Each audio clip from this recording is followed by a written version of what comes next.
Então hoje é dia 7 de abril, só para contextualizar, porque esses vídeos ficam gravados e às vezes uma pessoa vai assistir daqui 2 semanas e talvez já não vai mais fazer muito sentido. Por que o pastor está abordando isso agora? Então nós fizemos um estudo na semana passada e outro nessa semana, os dois são sobre Zacarias, porque esse próximo domingo já é domingo de Ramos, então a semana que vem já é a Semana Santa, Sexta-feira Santa, domingo da Páscoa, e tendo isso em vista, desde a semana passada eu já comecei os estudos sobre as profecias de Zacarias sobre a Semana Santa. Zacarias é o livro que mais fala sobre a Semana Santa, é o livro mais citado nos evangelhos com profecias sobre a Semana Santa. Hoje é o complemento, né? Então quem perdeu ainda está gravado lá, vai lá na playlist, Profeta Zacarias, está lá gravado. Relembrando, o livro de Zacarias é citado 71 vezes no Novo Testamento, 31 delas no Apocalipse, por isso eu comentei no estudo passado, Zacarias não é um livro tão fácil de ler. Ageu, que é da mesma época, é um livro muito fácil de ler, tendo conhecimento histórico, mas Zacarias não é um livro tão fácil de ler. Zacarias tem 8 visões, é muito semelhante de fato ao Apocalipse, em que Deus dá para João no Apocalipse diferentes visões, e visões apocalípticas, e Zacarias tem 8 visões dadas por Deus, e essas visões não são tão fáceis de compreensão, né? Mas então 31 das vezes que Zacarias é citado no Novo Testamento é no Apocalipse, e as outras 27 vezes estão nos Evangelhos, e a maioria delas está na Semana Santa. Então, por exemplo, a entrada triunfal de Jesus em Jerusalém é citado por Mateus, por Marcos, por Lucas e por João, né? Então, a maioria das 27 vezes que Zacarias é citado nos Evangelhos é na Semana Santa. Ele é o profeta mais citado na Semana Santa. Vamos começar aí, essa profecia eu deixei para hoje, propositalmente, comentei isso na semana passada, porque no próximo domingo é domingo de Ramos, é o domingo da entrada triunfal de Jesus em Jerusalém, e o que acontece na entrada triunfal de Jesus em Jerusalém já estava profetizado por Zacarias 500 anos antes. Deixa eu só fazer um comentário primeiro, tá? A gente fala assim, profecias de Zacarias. Tem que cuidar com isso, porque não são profecias de Zacarias, são profecias divinas, são profecias de Deus. Zacarias é simplesmente um instrumento de Deus para a transmissão das profecias. Mas as profecias são de Deus. O fato de poder antecipar com 500 anos de antecedência a vinda do Messias, a vinda de Jesus, e o que aconteceria exatamente 500 anos depois, é prerrogativa divina, quer dizer, é Deus, né, falando. Então não são, a gente fala profecias de Zacarias, mas as profecias, elas são de Deus por intermédio sempre do profeta. Eu digo isso para a gente tirar o fator humano dessa história, porque Zacarias é o fator humano, é o transmissor da mensagem, mas a mensagem é de Deus, a mensagem é divina. Zacarias jamais conseguiria prever com tamanha exatidão o que aconteceria 500 anos depois, assim como o que acontecerá no fim ainda, porque Zacarias fala da primeira vinda de Cristo, mas Zacarias também já fala da segunda vinda de Cristo. Tem coisas de Zacarias que ainda estão por vir. Então Zacarias não tinha domínio disso. Zacarias é o transmissor dessas mensagens. Então vamos colocar, são profecias de Deus através de Zacarias. É Deus antecipando. Mas veja então como Deus antecipa. Zacarias capítulo 9, versículo 9: Alegre-se muito, cidade de Sião, exulte Jerusalém. Eis que o seu rei vem a você justo e vitorioso, humilde e montado num jumento, um jumentinho cria de jumento. Então, meus irmãos, absolutamente exato. Isaías viveu 520 antes de Cristo. Jesus entrou em Jerusalém exatamente dessa forma em 33 depois de Cristo. Portanto, 550 anos depois, 550 anos antes disso acontecer, o profeta Zacarias já anuncia essa profecia de Deus: alegre-se muito, cidade de Sião, exulte Jerusalém, eis que o seu rei vem a você justo e vitorioso, humilde, montado num jumento, num jumentinho cria de jumento. Exatamente o que acontece 550 anos depois, quando Jesus entra triunfalmente em Jerusalém e é saudado pelas multidões, e entra e ele pede, um jumentinho, e ele entra propositalmente montado num jumentinho e é saudado pelas multidões, e assim se cumpre a profecia de uma forma milimétrica, né? Agora vejam duas coisas aqui. Eis que o seu rei vem a você, humilde montado num jumento. Então é um rei que vem a você, e isso se vê bem na entrada triunfal de Jesus em Jerusalém. Jesus é saudado como um rei. Bendito que vem em nome do Senhor. Jesus é saudado como um rei. Ele de fato é o Rei dos Reis, o Senhor dos Senhores. Ele é Deus na terra. Jesus é de fato o Rei. Jesus é saudado como Rei pelas multidões, depois de todos os milagres, depois de ter acabado de ressuscitar Lázaro, depois de 4 dias morto. Jesus ressuscita Lázaro, as multidões estão empolvorosas, estão eufóricas, em que Jesus é o novo Davi, é o filho de Davi, é o que vem em nome do Senhor, é o prometido, é o rei, né? É o rei que vai ocupar o trono de Davi, é o grande libertador. Então Jesus é reconhecido como rei, e Jesus de fato é o rei, mas esse rei vem montado num jumento, num jumentinho, cria de jumenta, humilde. E aqui a gente tem essas duas características. Jesus é o Rei dos Reis, o Senhor, mas que se fez servo por amor, que se encarnou e que abdicou de toda a sua glória e se fez servo por amor, e em extrema humildade ele vai vida em nosso lugar, se esvaziando de si mesmo, como diz a carta de Filipenses capítulo 2. Então nós temos o rei, mas o rei que se faz servo, o Rei dos Reis que entra em humildade como um servo em Jerusalém para aquela Semana Santa, para sofrer e morrer em nosso lugar, para dar a sua vida, o seu sangue para nos salvar. No próximo versículo, isso é o versículo 9, né? No versículo 10 diz: ele destruirá os carros de guerra de Efraim e os cavalos de Jerusalém, e os arcos de batalha serão quebrados. Ele proclamará paz às nações, e dominará de um mar a outro, e do Eufrates até os confins da terra. Notem aqui o estilo do reinado. Ele destruirá os carros de guerra de Efraim e os cavalos de Jerusalém. Os arcos de batalha serão quebrados. Este reinado, e daí notem, a partir de Jesus começa de fato o reino. O reino de Jesus é implantado na terra, e o reino de Jesus está em ação, e nós estamos vivendo o reino de Jesus. Mas esse reino de Jesus não é o reino que os judeus esperavam na época, que eles esperavam um reinado político, um libertador que os libertasse do Império Romano. E Jesus, de fato, não foi isso na sua primeira vinda. Sua primeira vinda foi em humildade para nos salvar. Agora, o reino de Deus está implantado na terra, e esse reino está em ação. E esse reino tem essa característica, a característica da paz. Jesus promove a paz. É um reinado espiritual em que Jesus reina nos corações e Jesus promove a paz. E esse reino implantado por Jesus na terra é um reinado absolutamente diferente dos reinados do mundo, né? Os padrões, os valores dos reinados do mundo são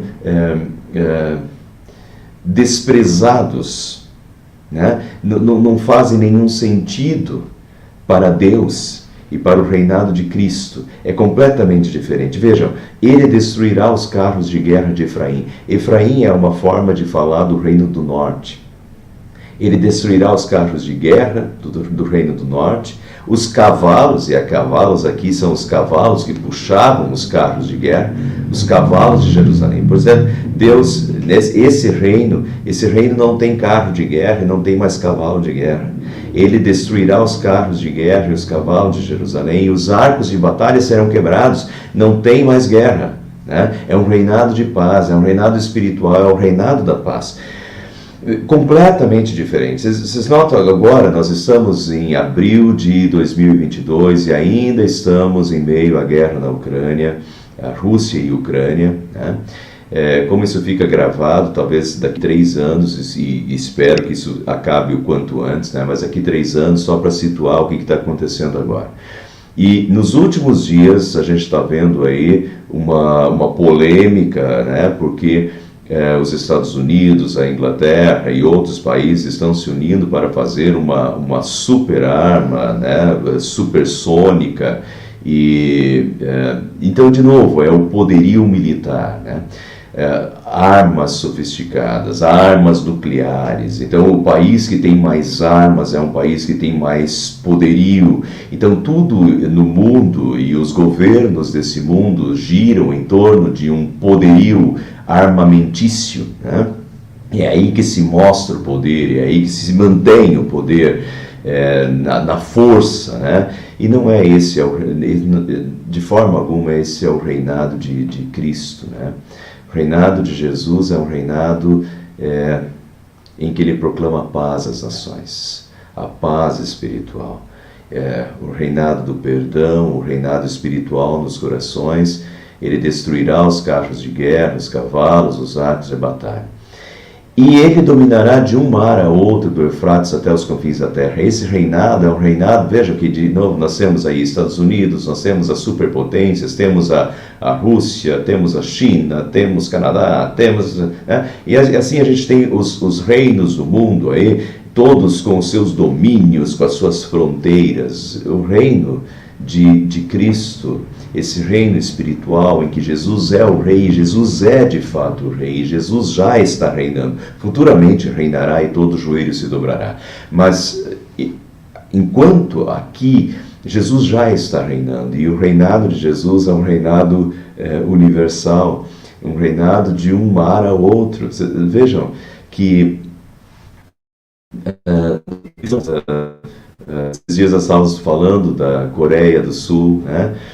Cristãos da Coreia do Sul, no Japão, na China, né? Do outro lado do mundo, muitos deles perseguidos, e nós nos unimos e nós sentimos pelos cristãos do outro lado do mundo que estão sendo perseguidos, e nós oramos por eles, e nós somos uma só família, e se a gente é capaz de falar inglês, a gente consegue falar com um cristão lá de outro país, do outro lado do mundo, sobre o mesmo Salvador que nós temos e que nos une a todos. O reino de Cristo já é um reino universal, um reino absolutamente sem fronteiras, não existem mais esses domínios territoriais. Jesus Cristo já reina em todo o mundo, mas por enquanto ainda nesse reinado espiritual nos corações. Jesus é o rei que governa as nossas vidas, o rei que dirige, né, as nossas... É a igreja de Deus. Esse reinado, por enquanto, é um reinado da igreja de Deus, né? Do rebanho do bom pastor na terra. Mas é um reinado universal, é um reinado que une cristãos de todo o mundo, não tem domínio territorial, e também é um reinado com Cristo, um reinado da paz, um reinado do amor, né? Da esperança que Cristo trouxe à terra e do qual nós já participamos. Agora vejam, voltando ao que eu já comentei na semana passada, mas para a gente continuar, Josué como um símbolo do que virá. Esse Josué não é o Josué sucessor de Moisés, tá? Só relembrando, esse Josué aqui é um Josué pós-exílio babilônico, é outro Josué. É o sumo sacerdote na época. Ouçam bem, sumo sacerdote Josué e os seus companheiros, homens que simbolizam coisas que virão. trarei o meu servo o renovo, né? Da raiz de Davi, do tronco de Jessé virá um renovo. Essa é a profecia de Isaías, essa é a profecia de Jeremias, essa é a profecia de Zacarias. É assim que Deus está chamando, né? Brotará um renovo do tronco de Jessé, da raiz de Davi. E esse renovo é Cristo, né? Esse rebento de esperança que vai brotar desse tronco já queimado, desse tronco. Israel tinha sido dominado, né, na Babilônia por 70 anos, mas esse tronco queimado, morto, virá um renovo, virá a esperança, virá o Messias, né? Mas vejam então que ouçam o sumo sacerdote Josué e seus companheiros, homens que simbolizam coisas que virão. Trarei ao meu servo o renovo. Então notem que Josué, o sumo sacerdote, simboliza coisas que virão. Então Josué é usado como um exemplo por Deus aqui, mas ele é um exemplo, um símbolo de coisas que ainda estão por vir, e um símbolo do servo, né? Do servo de Deus, o rei que se fez servo, do servo de Deus, do renovo que ainda virá. Então são coisas que virão, estão no futuro. E agora notem, visão na qual o sumo sacerdote é coroado como rei. Pegue a prata e o ouro, é uma visão. Pegue a prata e o ouro, faça uma coroa e coloque-a na cabeça do sumo sacerdote Josué. Diga-lhe que assim diz o Senhor dos Exércitos: aqui está o homem cujo nome é renovo.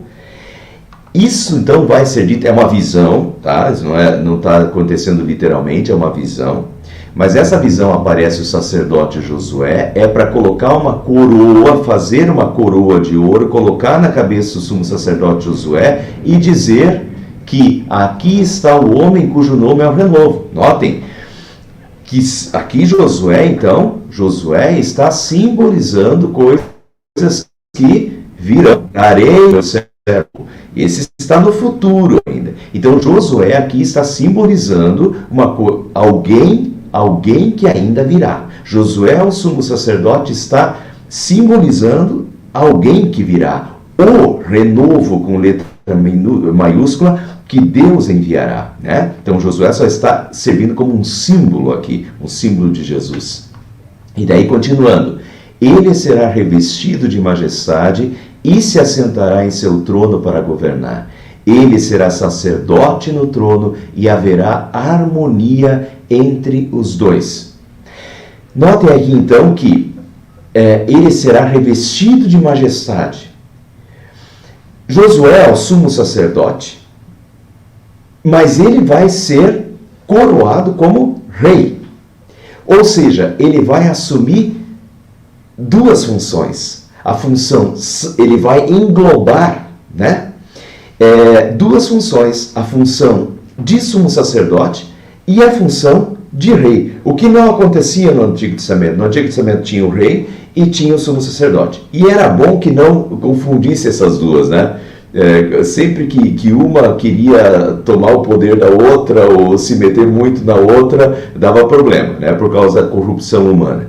Mas então, nessa profecia, o sumo sacerdote Josué viraria o rei e seria coroado como rei.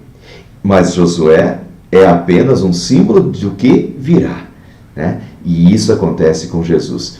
Notem que o que acontece com Jesus? Jesus, quando entra triunfalmente em Jerusalém, ele é saudado como o rei. Ele é revestido de majestade, é o rei.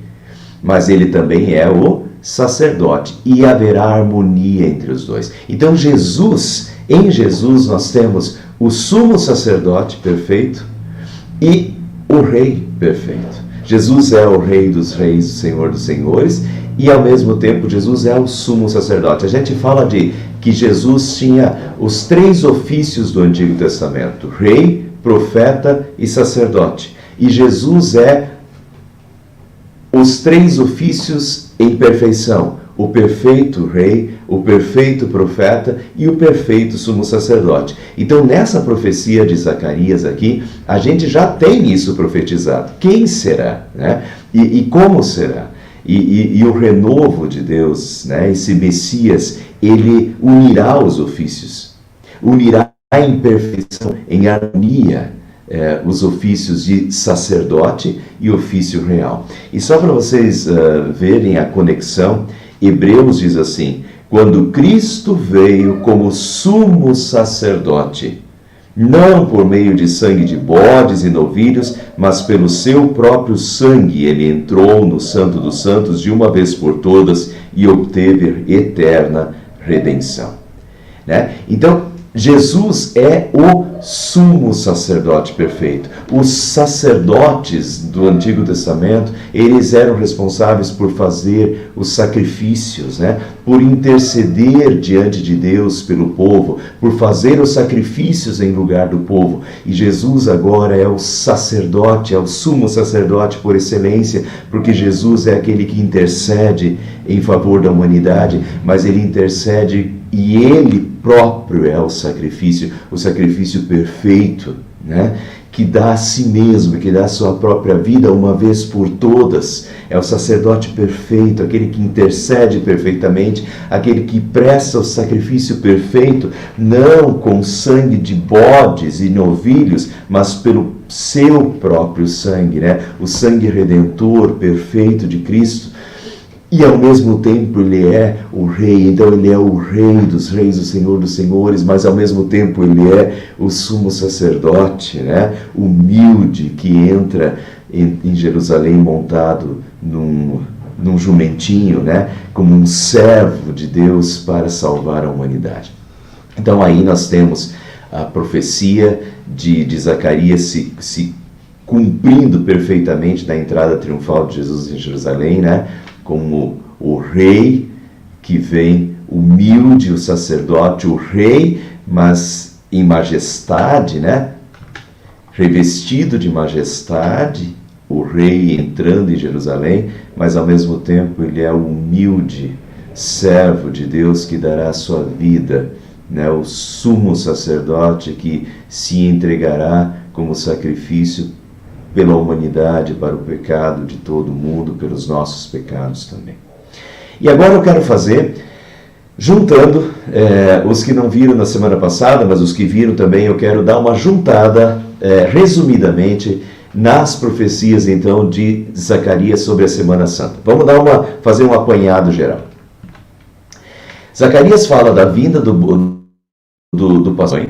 Então o Senhor aparecerá sobre eles, naquele dia o Senhor, o seu Deus, os salvará como rebanho do seu povo. Vejam que não é qualquer um, o Senhor aparecerá. O Senhor aparecerá sobre eles, é o próprio Deus. A profecia diz que Deus aparecerá, né? Jesus vai se encarnar, Deus aparecerá sobre eles. Naquele dia o Senhor, o seu Deus, os salvará como rebanho do seu povo. Então, Deus aparecerá, né? Jesus é Deus encarnado, Deus, né, se encarnando, e o Senhor aparecerá e o Senhor salvará o rebanho do seu povo. O Senhor vai salvar o seu rebanho na terra. Daí ele diz, assim diz o Senhor, pastorei o rebanho destinado à matança, né? Nós estávamos perdidos e condenados por nós mesmos. Pastorei o rebanho destinado à matança. Eu me tornei, olha as palavras de Deus, eu me tornei pastor do rebanho. A encarnação de Cristo, o rei que se fez servo por amor. Eu me tornei pastor do rebanho destinado à matança, os oprimidos do rebanho. Por amor ao seu rebanho, por amor às suas ovelhas, Deus se faz carne e Deus assume as culpas de todos nós. Eu me tornei o pastor do rebanho destinado à matança, os oprimidos do rebanho. E daí nós vemos a entrada triunfal de Jesus em Jerusalém. Alegre-se muito, cidade de Sião, exulte Jerusalém, eis que o seu rei vem a você justo e vitorioso, humilde, montado num jumento, num jumentinho, cria de jumenta. Vejam como a profecia de Zacarias está se desenvolvendo. o pastor, por amor ao seu rebanho, o pastor vem presencialmente, o pastor vem, né, por amor ao seu rebanho, para salvar o seu rebanho. E agora, já na reta final, Jesus entra e é saudado como rei em sua majestade, mas entra humilde como servo, montado num jumento, e a profecia está se desenvolvendo. E agora, no capítulo 11, o pastor é rejeitado, o rebanho me detestava. E aí nós vemos, João começa o seu evangelho dizendo: veio para o que era seu, mas os seus não o receberam. Nós vemos essa rejeição na Semana Santa. Na Semana Santa, Jesus vai dizer, vai contar a parábola da vinha, e ele vai lembrar que o dono da vinha enviou vários servos seus, vários funcionários seus, mas os proprietários, os que tinham se apropriado da vinha do Senhor, maltrataram os funcionários, que eram os profetas que Deus enviou. E daí Jesus termina a parábola da vinha dizendo: por fim, o dono da vinha mandou o seu próprio filho, porque a este talvez respeitassem, mas não, eles o pegaram e o mataram. Então, veio para o que era seu, mas os seus não o receberam. E o próprio rebanho o detestou, e o próprio rebanho o matou. A rejeição, portanto, do pastor. E daí vejam, de novo, de uma forma muito exata, o preço atribuído ao pastor. Eu lhes disse: se acharem melhor assim, paguem-me. Se não, não me paguem. É o pastor falando, o pastor que veio para o seu rebanho. E daí, então, eles me pagaram 30 moedas de prata. E o Senhor me disse: lance isto ao oleiro, o ótimo preço pelo qual me avaliaram. Jocosamente, o ótimo preço pelo qual avaliaram a vida de Jesus, do Rei, do Messias prometido. Por isso tomei as 30 moedas de prata e as atirei no templo do Senhor para o oleiro. Meus irmãos, isso foi dito 520 anos antes de Jesus vir. E não tinha como manipular os eventos na época de Jesus, até porque quem fez isso aqui foi primeiro Judas, que o traiu, e segundo os próprios fariseus, que detestavam Jesus e não queriam que nenhuma profecia se cumprisse em Jesus. O que aconteceu, nem eles não tinham domínio. Se eles tivessem domínio e tivessem se dado conta, eles teriam feito diferente para Jesus não cumprir as profecias. Mas quem fez isso eram os próprios que o detestavam, os próprios fariseus. Então, se a gente abre lá, por exemplo, como é de novo exato, assim como a profecia de Jesus entrando em Jerusalém, 520 anos antes, Deus já diz como Jesus vai entrar, humilde, num jumento, cria de jumenta, o rei sendo saudado, mas entrando em humildade, e acontece isso milimetricamente, 520 anos depois. Assim também essa questão aqui da traição, ela é milimétrica. 520 anos depois, vejam, quando Judas, que o havia traído, viu que Jesus fora condenado, foi tomado de remorso e devolveu aos chefes dos sacerdotes e aos líderes religiosos as 30 moedas de prata e disse: pequei, pois traí sangue inocente. E eles retrucaram: que nos importa? A responsabilidade é sua.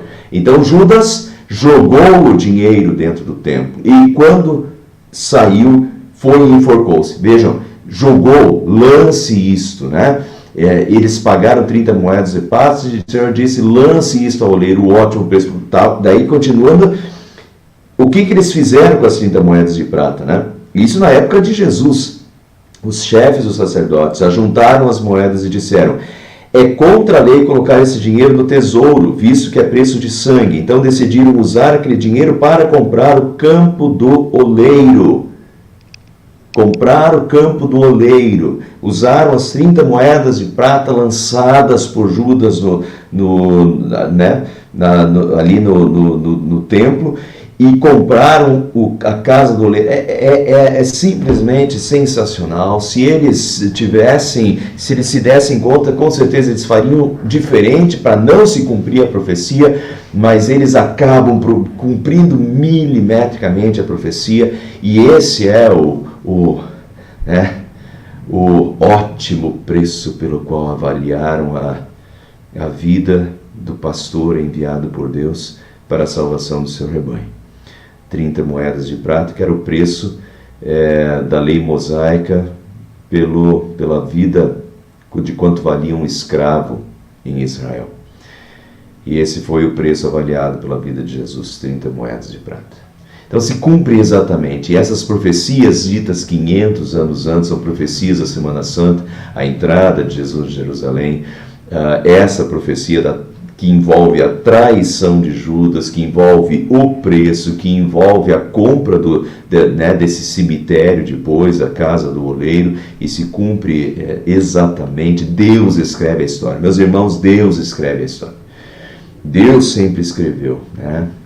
Deus trabalhou o seu plano da salvação e, por fim, mandou o bom pastor, que deu a vida pelo seu rebanho, embora tenha sido rejeitado. Continuando, vejam também, Zacarias 13:7 diz: fira o pastor e as ovelhas se dispersarão. É exatamente o que acontece depois lá, e Mateus e os evangelistas conseguem notar isso claramente. Quando Jesus foi preso, os discípulos todos se dispersaram. Na morte de Jesus, os discípulos se dispersaram. Fira o pastor e as ovelhas se dispersarão. Quando a gente abre Mateus, Marcos, Lucas e João, a gente vê exatamente isso acontecendo, e vemos lá a profecia sendo citada, de Zacarias. Foi o que aconteceu, mais uma profecia da Semana Santa. E, por fim, o próprio a lança no lado de Jesus, e derramarei sobre os habitantes de Jerusalém um espírito de ação de graças e de súplicas. Olharão para mim aquele a quem traspassaram e chorarão por ele como quem chora a perda de um filho único. Naquele dia muitos chorarão em Jerusalém. De novo, literalmente aconteceu isso quando Jesus foi traspassado pela lança na cruz. E isso é lembrado depois em Apocalipse, novamente. Jesus aparece como o cordeiro que foi traspassado, Isso é muito forte, é uma linguagem muito bíblica. Isaías também fala do cordeiro traspassado. Olharão para mim aquele a quem traspassaram e chorarão como quem chora a perda de um filho único. Naquele dia muitos chorarão em Jerusalém aos pés da cruz. Foi o que aconteceu. Então vejo que novamente é outra profecia da Semana Santa. Então, desde a entrada triunfal de Jesus em Jerusalém até a rejeição do bom pastor, a rejeição dos sacerdotes, a rejeição dos fariseus, a condenação de Jesus, a rejeição do bom pastor, a traição, o campo do oleiro que foi comprado com isso, os discípulos dispersando e a própria Jesus traspassado pela lança. Tudo isso é profecia de Zacarias, tudo isso é Deus antecipando, com 500 anos de antecedência, Deus antecipando os acontecimentos da Semana Santa, o que aconteceria com Jesus. E daí, vejam, finalmente, olha o que diz Zacarias 3, 8 e 9: e removerei o pecado dessa terra num único dia. Num único dia. Isso não se cumpria no Antigo Testamento. No Antigo Testamento, eles tinham que sempre de novo sacrificar os cordeiros. Todos os dias, os cordeiros eram sacrificados no templo. Sempre de novo, as famílias precisavam levar os cordeiros para o templo para serem sacrificados para o perdão dos seus pecados. Então, os sacrifícios eram diários e contínuos. Então, isso não se cumpriu no Antigo Testamento. Mas naquele dia, num único dia, removerei o pecado desta terra. E foi o que aconteceu com o bom pastor, com o Cordeiro de Deus, com o seu sacrifício na cruz. Num único dia, com um único sacrifício do Santo Deus, como o santo sangue de Cristo, Jesus removeu todo o pecado da terra, todos os nossos pecados. Como é bonito, né? E como isso já estava profetizado por Deus. O Cordeiro de Deus já estava profetizado. Removerei o pecado dessa terra num único dia, num único sacrifício. O sacrifício de Cristo por nós na cruz. E daí é muito bonita essa profecia aqui, ó, de Zacarias 13:1. Uma fonte de purificação e salvação jorrará. Naquele dia uma fonte jorrará para os descendentes de Davi e para os habitantes de Jerusalém, para purificá-los do pecado e da impureza. Uma fonte de salvação jorrará. Uma fonte jorrará para purificá-los do pecado e da impureza. E, meus irmãos, a partir do sacrifício de Jesus na cruz, a fonte começou a jorrar. E a fonte continua jorrando. É maravilhoso, isso é consolador demais para nós, né? A fonte da salvação continua disponível. E ela continua jorrando salvação. E ela continua jorrando purificação dos pecados e todas as impurezas. E daí diz uma música do nosso inário, é uma música de Santa Ceia, que a gente canta na Santa Ceia. Eu nesta fonte banharei meu negro coração. Junto a Jesus então terei completa redenção. Eu nesta fonte banharei. É uma fonte que continua jorrando, graças a Jesus, a fonte da salvação, a fonte do perdão dos pecados de Cristo na cruz continua jorrando e nós podemos banhar o nosso negro coração sempre de novo nessa fonte, essa fonte da qual jorra perdão e salvação. E todos os dias, porque nós continuamos pecadores. O que isso tem a ver comigo hoje? Tem tudo a ver contigo hoje. Só não teria a ver contigo hoje se você não é mais pecador. Mas se você continua sendo pecador e precisando da graça de Deus e se sentindo culpado por causa dos seus pecados, essa fonte continua jorrando. Graças a Deus. Graças a Jesus. A fonte está jorrando há 2022 anos já. E essa fonte continua jorrando perdão, salvação, purificação do pecado e de todas as nossas impurezas. E eu quero terminar com uma coisa que não tem a ver com a Semana Santa, tá? Mas eu li em Zacarias e pensei, puxa, uma boa reflexão. Diz assim, uma pergunta para Quaresma. Então o Senhor dos Exércitos me falou, diz Zacarias 17. Desculpa, é 7, tá? Não tem 17 capítulos, é capítulo 7.